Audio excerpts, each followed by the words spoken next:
I just had to let you know you're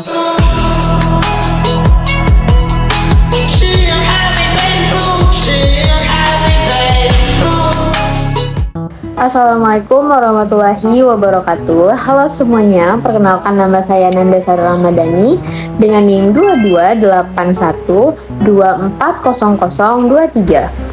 Di kesempatan kali ini saya akan membahas salah satu materi yang menurut saya sangat penting banget untuk calon pendidik, yaitu tentang media pembelajaran serta prinsip, kriteria, alasan, dan prosedur pemilihan media pembelajaran. Karena menurut saya sehebat apapun guru menguasai materi, kalau semisal cara menyampaikannya aja kurang tepat, itu siswa bisa tetap sulit memahami pelajaran. Nah, disinilah pentingnya media pembelajaran. Media itu ibarat jembatan antara materi dengan siswa. Nah, kalau misalkan jembatannya bagus, materi akan lebih mudah disampaikan, akan mudah sampai dan mudah dipahami. Nah, jadi di video ini kita akan membahas dari dasar dulu nih teman-teman. Nah, kita mulai dari apa itu media pembelajaran, lalu jenis-jenisnya, lalu kenapa media itu penting, dan masuk ke prinsip pemilihannya, kriteria, alasan, prosedur, sampai contoh studi kasus di kelas. Nah, jadi setelah menonton video ini, diharapkan teman-teman benar-benar paham bagaimana memilih media yang tepat, bukan sekedar asal pakai. Jadi langsung aja yuk kita mulai. Nah, yang pertama aku bakal membahas tentang apa itu media pembelajaran. Kalau misalkan ditanya media pembelajaran itu apa, sederhananya media pembelajaran itu adalah alat bantu yang digunakan guru untuk menyampaikan materi agar lebih mudah dipahami siswa. Nah, jadi media itu bukan cuma teknologi canggih ya teman-teman. Jadi banyak orang mengira kalau misalkan media pembelajaran itu harus laptop, proyektor, atau aplikasi digital. Padahal gambar, poster, peta, benda asli, bahkan lingkungan sekitar itu juga bisa menjadi media pembelajaran. Nah, intinya, semua hal yang membantu proses penyampaian materi itu bisa disebut dengan media pembelajaran. Contohnya begini, kalau misalkan guru menjelaskan sistem tata surya hanya lewat metode ceramah saja, mungkin siswa sulit membayangkan posisi planet atau gerak rotasinya kan, nggak terbayang maksudnya. Nah, tapi kalau misalkan ditampilkan video animasi, siswa itu langsung punya gambaran yang jelas. Nah, itulah fungsi media teman-teman. Jadi, media itu bukan pelengkap saja, tapi dia itu bagian penting dari pembelajaran.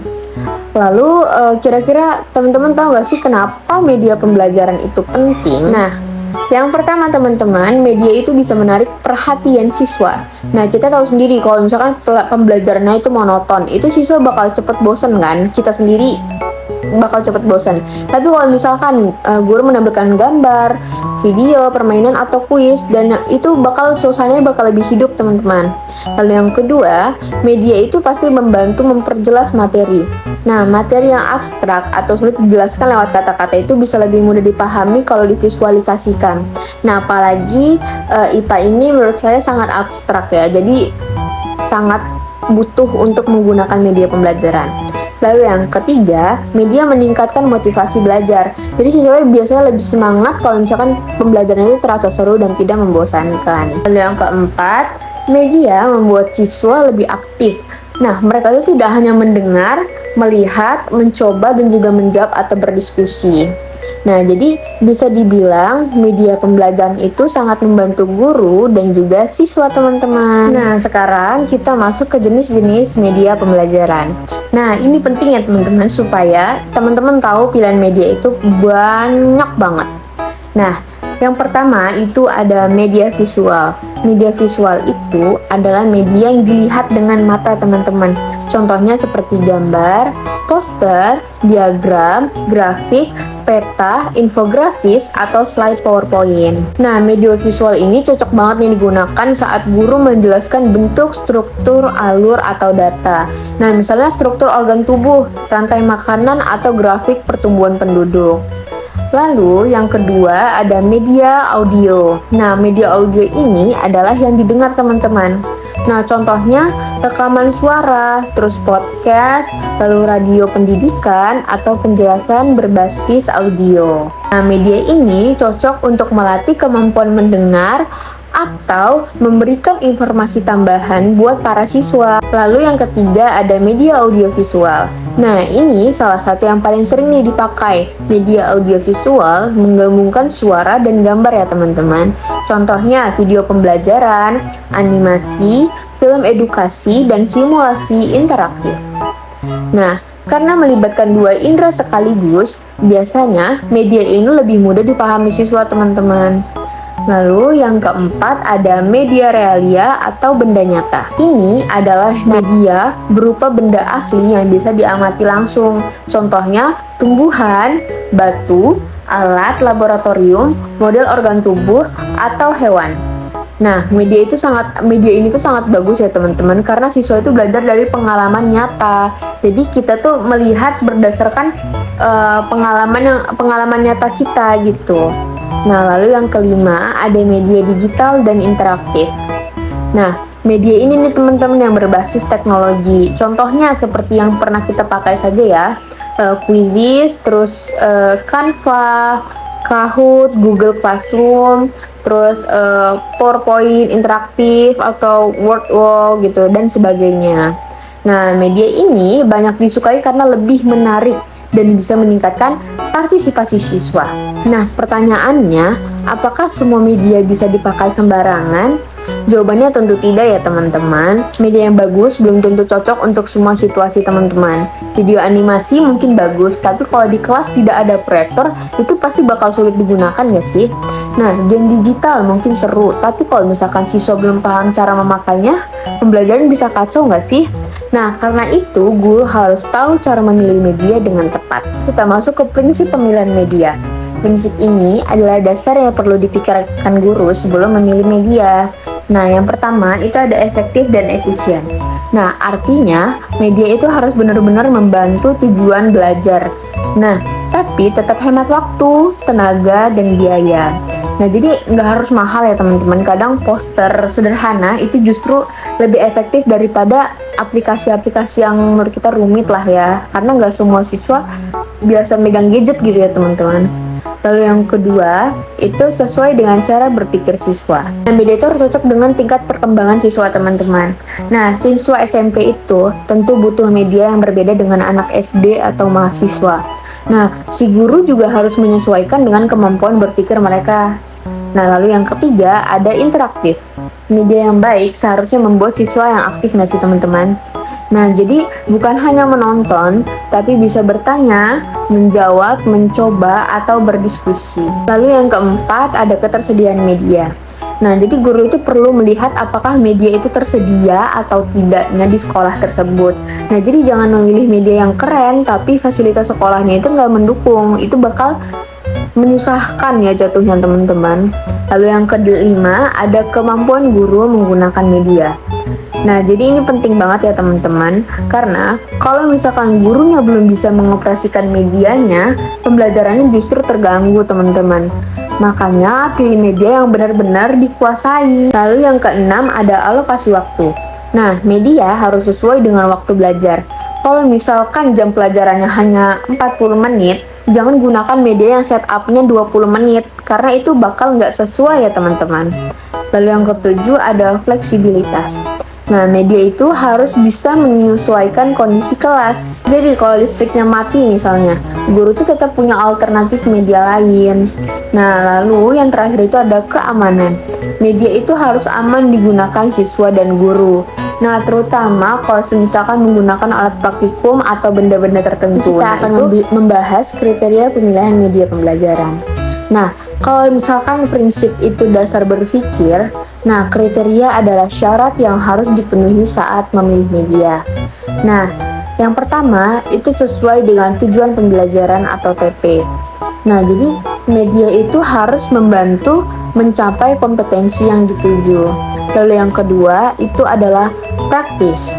Nah, praktis yang dimaksud itu adalah mudah digunakan, mudah dibawa, dan tidak ribet. Jadi tidak menyusahkan si guru dan si siswa juga. Lalu yang ketiga adalah guru mampu menggunakan. Nah, jadi guru itu harus terampil menggunakan media tersebut. Jangan semisal kita mau gunain media ini tapi kita tidak paham dengan penggunaan si media tersebut. Lalu yang keempat adalah memperhatikan karakteristik peserta didik. Nah, jadi guru itu harus tahu kebutuhan, minat, kemampuan, dan gaya belajar siswa. Nah, ini tuh bisa diketahui lewat observasi atau asesmen diagnostik yang dilakukan di awal. Nah, lalu yang kelima adalah ketersediaan. Media tersedia dan memungkinkan di sekolah. Dan yang kelima itu ketersediaan. Nah, media itu harus tersedia dan memungkinkan digunakan di sekolah. Lalu, alasan pemilihan media pembelajaran. Nah, kira-kira kenapa sih kita harus repot memilih media dengan tepat? Nah, karena manfaatnya itu besar banget, teman-teman. Nah, sekarang kita masuk ke bagian penting, yaitu bagaimana langkah memilih media pembelajaran yang tepat. Nah, karena media yang bagus belum tentu cocok nih untuk semua situasi. Jadi, guru harus memilih secara terencana, bukan asal menarik atau sedang tren saja. Yang pertama ada identifikasi kebutuhan. Langkah pertama adalah melihat kebutuhan siswa dan kondisi kelas. Guru perlu memahami bagaimana karakter peserta didik, jumlah siswa, gaya belajar mereka, serta kendala yang ada di kelas. Misalnya, apakah siswa lebih suka belajar lewat gambar, praktik langsung, atau diskusi. Nah, dari sini, guru tuh bisa tahu media seperti apa yang paling dibutuhkan. Yang kedua, tentukan tujuan pembelajaran. Selanjutnya, guru itu harus menentukan tujuan pembelajaran yang ingin dicapai. Nah, apakah siswa hanya diminta memahami konsep, mampu mempraktikkan keterampilan, atau mengerjakan evaluasi? Nah, tujuan ini penting karena media harus mendukung hasil belajar yang diharapkan. Jadi, jika tujuannya memahami proses, maka media visual atau video bisa lebih efektif. Lalu yang ketiga ada analisis materi. Setelah itu, lihat materi yang akan diajarkan. Jadi, tidak semua materi membutuhkan media yang sama. Materi yang abstrak biasanya memerlukan gambar, simulasi, animasi, agar lebih mudah dipahami. Nah, sedangkan materi yang konkret bisa menggunakan benda nyata atau praktik langsung. Nah, jadi tingkat kesulitan materi itu sangat memengaruhi pemilihan media ya teman-teman. Lalu yang keempat ada analisis jenis media. Berikutnya, bandingkan media yang tersedia. Guru bisa melihat kelebihan dan kekurangan dari setiap media, baik media cetak, visual, audio, maupun digital. Misalnya, slide mudah digunakan, video menarik, sedangkan kuis interaktif bisa meningkatkan partisipasi siswa. Nah, dari perbandingan ini, itu guru dapat mempertimbangkan mana yang paling sesuai. Yang kelima adalah pilih media yang terbaik. Nah, setelah dianalisis, tentukan media yang paling tepat. Pilihan terbaik adalah media yang sesuai dengan tujuan, materi, karakter siswa, fasilitas sekolah, dan waktu pembelajaran. Jadi tidak harus media yang mahal ataupun canggih. Nah, yang penting efektif dan membantu siswa belajar lebih baik. Dan yang keenam adalah uji coba media. Nah, sebelum digunakan di kelas, media itu sebaiknya diuji coba terlebih dahulu. Nah, jadi si guru ini bisa mengecek apakah alat berfungsi dengan baik, tampilan jelas, suara terdengar, atau akses internet lancar. Nah, uji coba ini penting agar saat pembelajaran berlangsung itu tidak ada hambatan teknis yang mengganggu proses pembelajaran. Nah, yang ketujuh adalah evaluasi. Nah, langkah terakhir adalah melakukan evaluasi setelah media digunakan. Guru itu dapat melihat apakah siswa lebih paham, lebih aktif, dan tujuan pembelajaran tercapai. Jika media kurang efektif, maka guru itu bisa memperbaiki, menyesuaikan, atau mengganti dengan media lain pada pertemuan berikutnya. Sekarang, kita coba lihat contoh nyata agar lebih mudah dipahami ya teman-teman. Nah, seorang guru IPA itu akan mengajar materi sistem pernapasan manusia di kelas 8. Nah, jumlah siswanya itu ada 32 orang. Sebagian besar siswa lebih mudah belajar melalui gambar dan video. Nah, jadi sekolah juga memiliki proyektor dan akses internet. Nah, waktu pembelajaran tersedia itu adalah hanya 40 menit. Nah, jika guru hanya menggunakan metode ceramah, itu kemungkinan siswa akan kesulitan membayangkan bentuk organ, pernapasan, dan proses keluar masuknya udara dalam tubuh. Materi menjadi terasa abstrak dan kurang menarik kan? Nah, maka media yang tepat untuk digunakan si guru adalah yang pertama, slide bergambar organ pernapasan. Nah, itu bakal membantu siswa mengenali bagian-bagian organ. Lalu yang kedua, ada video animasi proses pernapasan. Nah, ini memudahkan memahami alur masuk dan keluarnya udara. Lalu yang ketiga, ada kuis interaktif quizzes. Nah, membuat evaluasi lebih seru dan melibatkan semua siswa itu lewat kuis interaktif. Lalu ada diskusi kelompok singkat, yaitu dengan cara melatih kerja sama dan pemahaman siswa. Nah, kira-kira kenapa pilihan ini tepat? Karena media tersebut sesuai dengan tujuan pembelajaran, cocok dengan karakter siswa, didukung fasilitas sekolah, dan masih sesuai dengan waktu yang tersedia. Nah, dari contoh ini kita belajar bahwa memilih media pembelajaran itu harus berdasarkan kebutuhan nyata di lapangan, bukan sekedar ikut-ikutan tren teknologi ya teman-teman. Nah, jadi kesimpulan teman-teman, media pembelajaran adalah alat bantu yang sangat penting dalam proses pembelajaran belajar mengajar. Nah, media dapat membantu guru menyampaikan materi dengan lebih jelas dan membantu siswa memahami pelajaran dengan lebih mudah. Nah, jenis media pembelajaran sangat beragam, mulai dari media visual, audio visual, benda nyata, hingga media digital interaktif. Nah, setiap media memiliki fungsi dan keunggulan masing-masing. Nah, agar penggunaannya maksimal, guru itu perlu memahami prinsip, kriteria, alasan, dan prosedur pemilihannya. Nah, dengan begitu, media yang digunakan benar-benar tepat sasaran. Nah, jika media dipilih dengan baik, pembelajaran akan menjadi lebih efektif, menarik, interaktif, dan hasil belajar siswa pun dapat meningkat. Nah, sebagai calon pendidik, kemampuan memilih media pembelajaran adalah keterampilan penting yang wajib kita kuasai, karena hal ini akan sangat berpengaruh terhadap kualitas pembelajaran di kelas nanti. Mungkin sekian penjelasan dari saya. Terima kasih banyak atas perhatian teman-teman semua. Mohon maaf bila apa ada salah kata. Semoga bermanfaat dan sampai jumpa di kesempatan berikutnya. Wassalamualaikum warahmatullahi wabarakatuh. Assalamualaikum warahmatullahi wabarakatuh. Waalaikumsalam warahmatullahi wabarakatuh. Ya, selamat pagi anak-anak. Apa kabar hari ini? Pagi Bu. Pagi, Bu. Gimana kabarnya hari ini? Alhamdulillah Baik.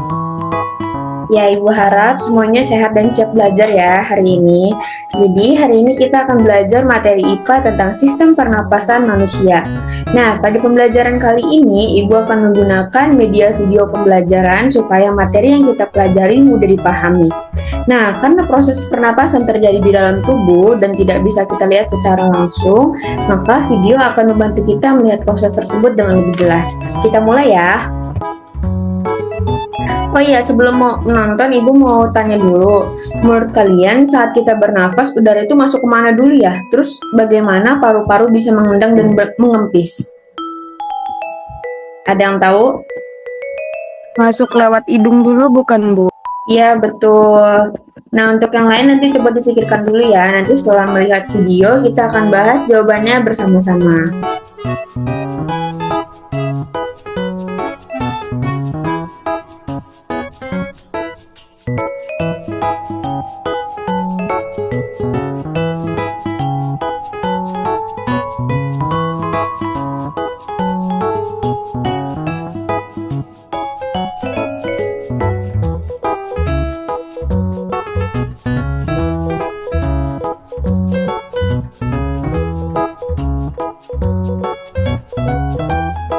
Kelihatan nggak videonya teman-teman?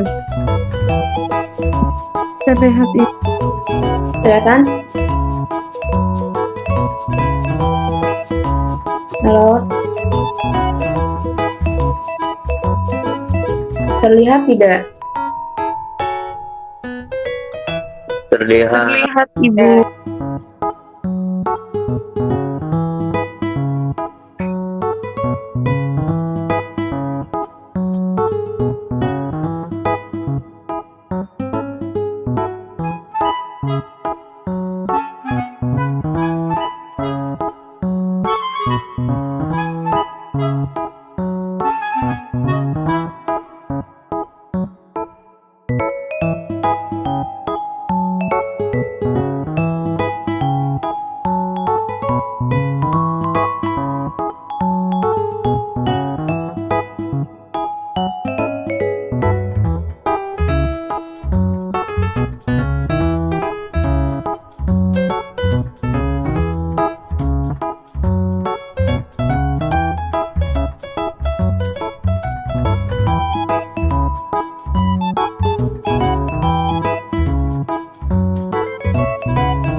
rambut-rambut halus.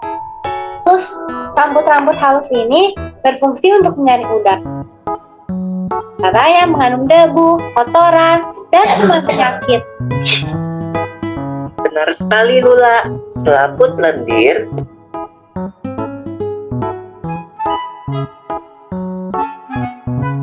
berfungsi untuk mengatur suhu udara yang akan masuk ke paru-paru dan mengatur kelembapan udara agar sesuai dengan kelembapan tubuh.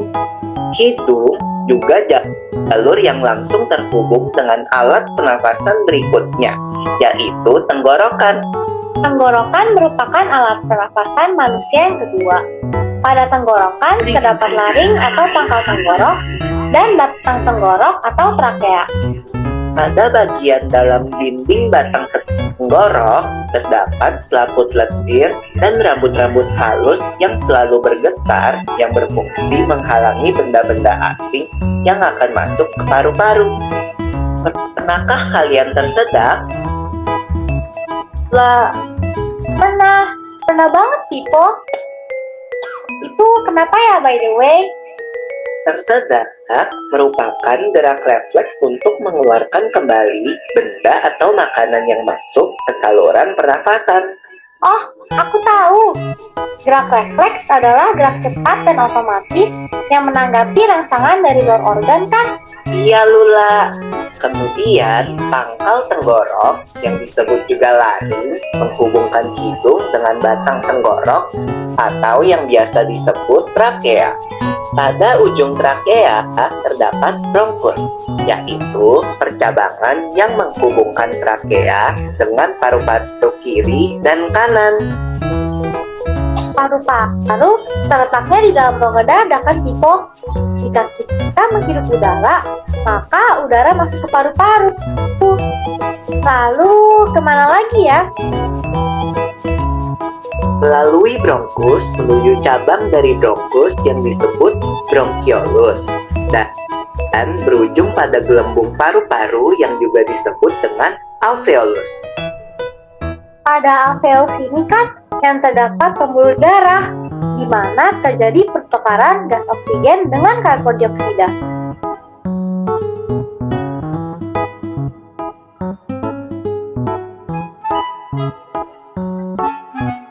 Well, people, tahu gak kalau sistem pernafasan kita terdiri dari dua, kan? Yaitu sistem pernafasan dada yang umum kita lakukan dan juga sistem pernafasan perut. Jelasin dong, people, apa sih perbedaan detailnya? Pernafasan dada terjadi karena gerakan tulang rusuk oleh otot-otot antar rusuk. Pengambilan udara terjadi saat otot antar rusuk berkontraksi atau mengerut, sehingga tulang rusuk terangkat ke atas, menyebabkan rongga dada dan paru-paru membesar. Oh begitu, berarti pengeluaran udara terjadi saat otot antar rusuk berelaksasi atau mengendur. Saat itu, tulang rusuk turun ke posisi semula, menyebabkan rongga dada dan paru-paru mengecil, kan? Ya, benar sekali. Lalu menurut kamu, bagaimana dengan pernafasan perut kita, Lula? Aku belum yakin banget sih, Pipo. Jelasin dong. Pernafasan perut terjadi karena gerakan otot diafragma, yaitu sekat yang membatasi antara rongga dada dan rongga perut. Pengambilan udara terjadi saat otot diafragma berkontraksi. Posisi diafragma mendatar menyebabkan rongga dada dan paru-paru membesar. Berarti pengeluaran udara terjadi saat otot diafragma berelaksasi. Posisi diafragma melengkung ke atas, lalu menyebabkan rongga dada dan paru-paru mengecil. You're right, Lula. Lalu, gimana kalau kita sesak nafas karena banyak asap? Itu akan kita bahas lagi dalam video selanjutnya.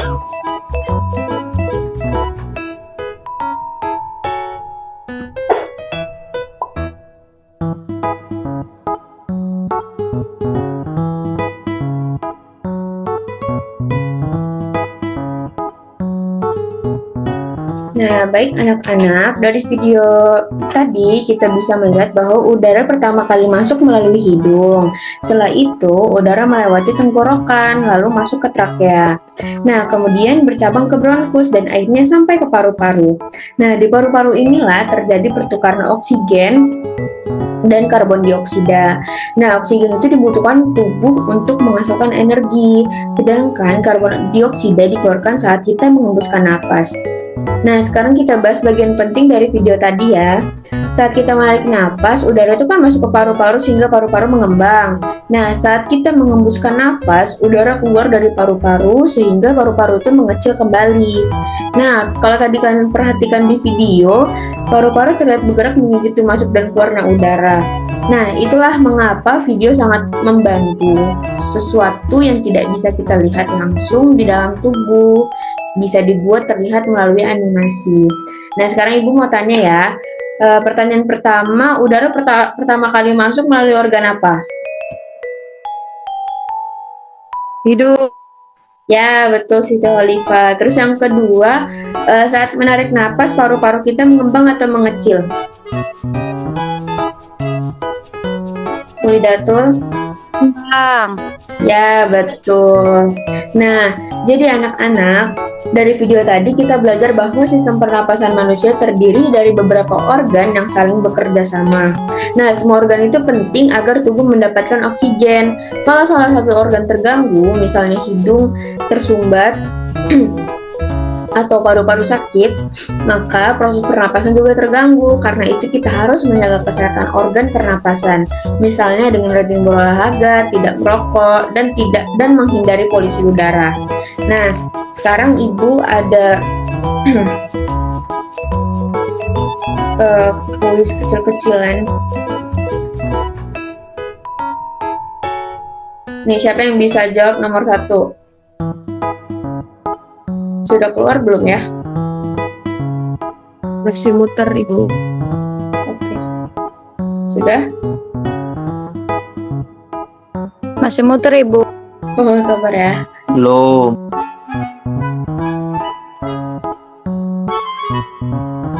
Oke, ini nomor 1. Siapa yang bisa jawab nomor 1? Urutan jalan Saya, Ibu. udara yang benar adalah iya, Siti Khalifah. Jawabannya A, Ibu. Hidung dan paru-paru.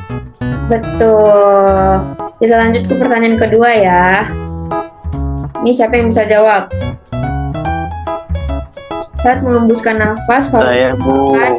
Ya, Fahrul. Jawabannya B, Bu. Mengecil. Betul.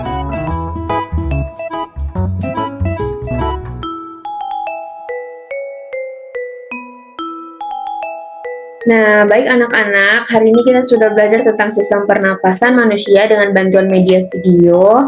Dengan video, materi yang abstrak menjadi lebih mudah dipahami karena kita bisa melihat prosesnya secara langsung melalui animasi. Nah, semoga kalian semakin paham dan semakin semangat belajar IPA ya. Terima kasih atas perhatian kalian hari ini. Sampai jumpa di pelajaran selanjutnya. Wassalamualaikum warahmatullahi wabarakatuh. Waalaikumsalam. Terima kasih, Bu. Terima kasih, Ibu. I just had to let you know you're